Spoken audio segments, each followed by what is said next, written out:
Hi there, Nigel Saunders for KW Bonsai. It's the end of January now, and the dark days of winter are over. The sun's getting stronger every day, the days are getting longer, and on a sunny day it's really nice in the plant room here. Temperature goes up to a nice, 35 degrees, so it's just beautiful when the sun's out. So today we're going to look at my Portulacaria Afra forest. When we last left this forest, it had been severely cut back. It had almost no foliage on it. It was cut back to a basic structure. So we're going to take a look at it again and see what we can do to it. The cuttings that we took from the Portulacaria Afra forest are growing really well. I've got 3 large containers full of cuttings. So here's a shot of them.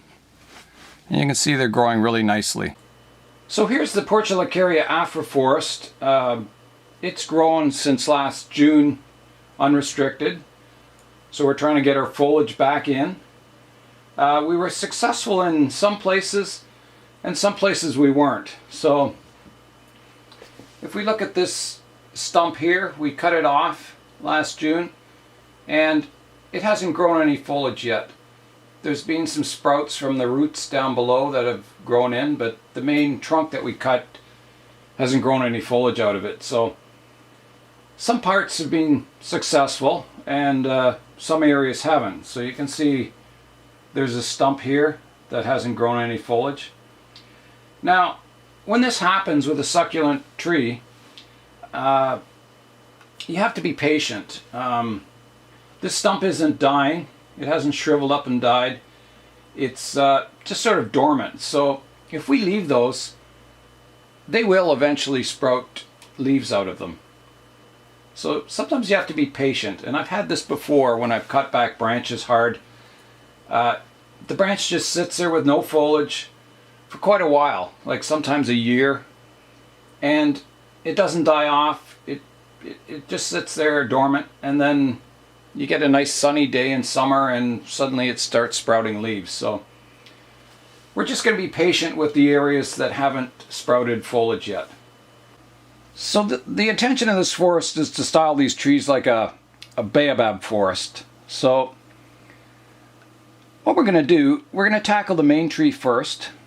And what we're going to do, now I mentioned directional pruning in the last video, so I'm going to explain it a little more clearly because there are a few questions about it. So if we take this branch, for instance, and I'll zoom in and have a close-up look at it. Down at the base of the branch, there's 2 tiny little leaves, right here and here.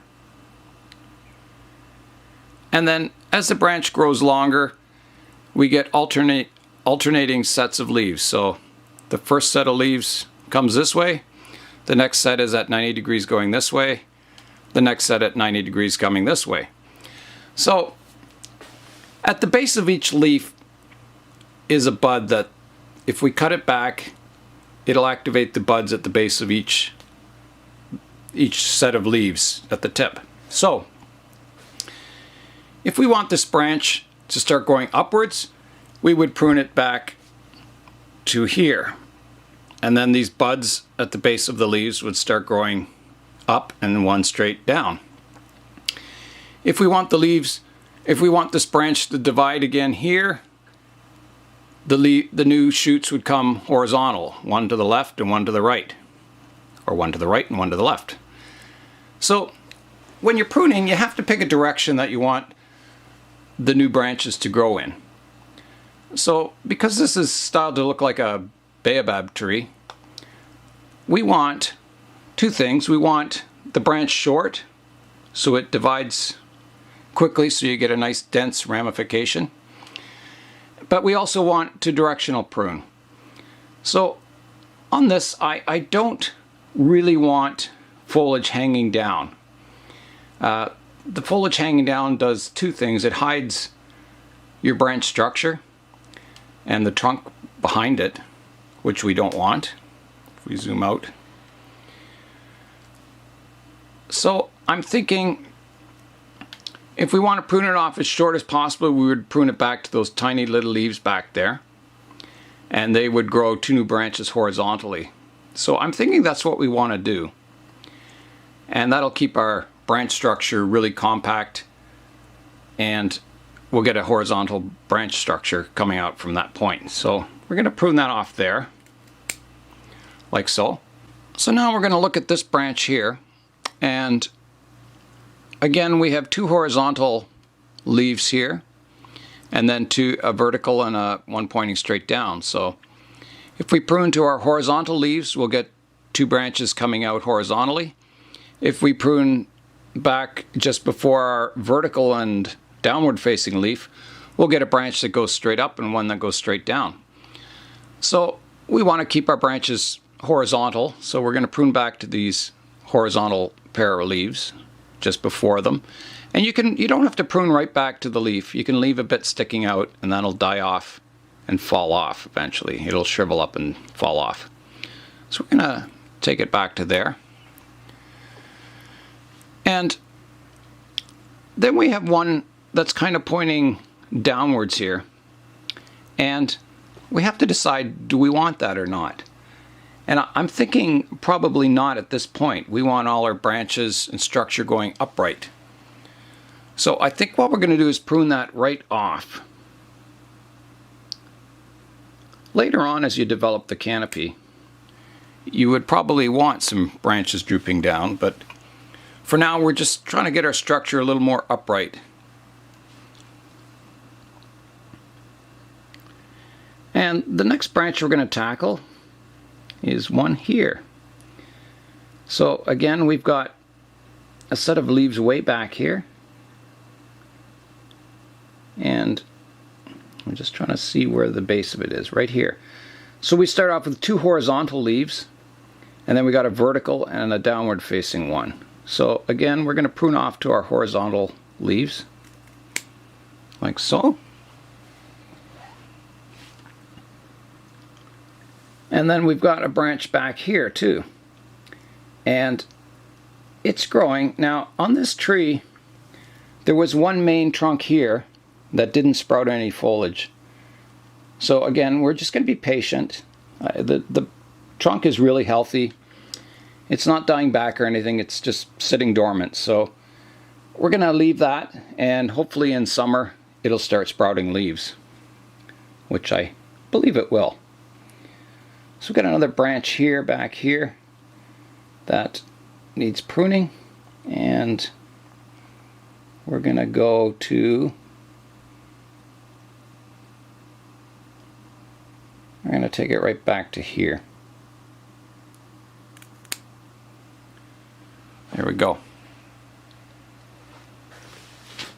So that's the procedure I'm doing. I'm pruning both to make the branches compact, which will give us a dense ramification of branching. So I'm reducing it down, and I'm directional pruning. So when you're pruning, always look at the branches from, different angles. So we're looking at it from above, and you can see there's a lot of foliage in here that can be thinned out. So we want to see our branch structure, and that gives light to some of these nodes back here. So that's another thing we want to do, is reduce some of the leaves on some of these longer branches. Just cut them off at the base so it lets a little more light into the structure. Okay, so we've got the main tree pruned up. We've done a little structural pruning. There are some areas that had branches growing in towards the center of the tree here. So we've removed those and kept our outward facing branches. And we've shortened everything up. So you can see there's a stump here that still hasn't sprouted any foliage, and this main one, but everything else is pretty well sprouted foliage on it, so it's in good shape for the upcoming growing season. Okay, so on to the next tree, which we'll tackle, is this one. The same thing, we're looking for branch direction. A lot of these trees don't have a lot of foliage on them yet. So all we're going to do is take the tips off. just to get some branching. If you don't prune the tips, the branches will just keep growing straight and get quite long. So we're, trying to keep this compact and regrow our branch structure. So a lot of these trees we can't do much yet with them. They're just not, there's a few we can prune back, but we just want to get everything compact, so when it starts growing vigorously in spring, it starts subdividing the branches and we get a nice dense crown on the tree. So there's some over here that are getting long, we can prune back.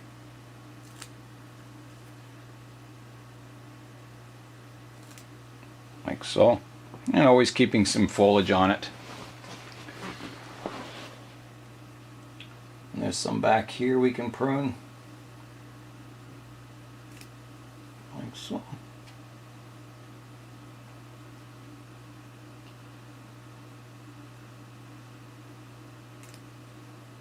And you can tell when it needs pruning. You'll find your crown will start getting really dense, and it just becomes like a chaotic mess. So you have to go in and sort out the structure and prune the foliage back and keep it compact.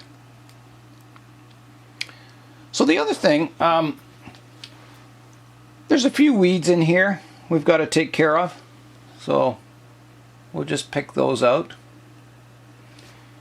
And you'll notice the rocks have got quite a dense layer of lichen on them, which, can look pretty good. I would say, in this case, we want to brush some of this lichen off, and you want to keep some of it for interest, but you don't want your rocks to look like they're part of the moss. So you can see we've done, some pruning today. We've got a handful of cuttings, and the forest is pruned up now for the growing season, which is just sort of starting now. As we get these sunny days, it starts activating everything. So in winter time, don't be alarmed if your trees aren't growing, because they basically go dormant. Because in winter in Canada here, we typically get 2 weeks of no sunshine. It's just cloudy every day. The days are really short, and the trees kind of go dormant. So don't be alarmed if your tree's not growing in the winter. As long as it's staying green and it's alive, it's good. And then you'll notice as the days start getting longer that it comes out of dormancy, which is about now, usually the end of January into February. I get really good sun coming in the windows and the trees just start growing. One thing to watch, you'll notice the leaves, all these leaves that grow in the winter, they're larger than normal, which is okay, it happens. The stronger the sunlight you have on the trees, the more compact a leaf structure you'll get. So all these leaves that grow in winter, when they go out, when this forest goes outside in spring, these leaves won't take to the sunlight very well at all. If you put them straight into the sunshine, they would just burn. They would just, go the color of the trunk and burn and fall off. So all these leaves, when you bring your tree out in spring, you have to watch the transition from indoors to outdoors. The sun will burn all these indoor leaves, and you can kill the tree if you do that. So it's best to put it out in the shade at first, give it sunshine slowly over a period of 1 or 2 weeks, and your new leaves that start growing in will be sun hardy. So they're the ones you'll keep. And all the rest of the indoor leaves, they'll probably eventually shrivel up and fall off, or you can prune them off once you get new outdoor leaves growing. So just be careful whenever you take a tree from indoors to outdoors. Watch that transition period where they're going from indoor sunshine to outdoor sunshine, because it's totally different. And that's it for today. We've done some light pruning, and giving you an update on the forest. An overall note on the look of the forest, it's not looking like a Baobab tree yet. It's getting there, but it'll take a long time before we get the canopy filled in nicely with a nice shape to the canopy. But I think by the end of summer it'll be looking pretty good. So that's it for today. Nigel Saunders for KW Bonsai. We'll see you next time.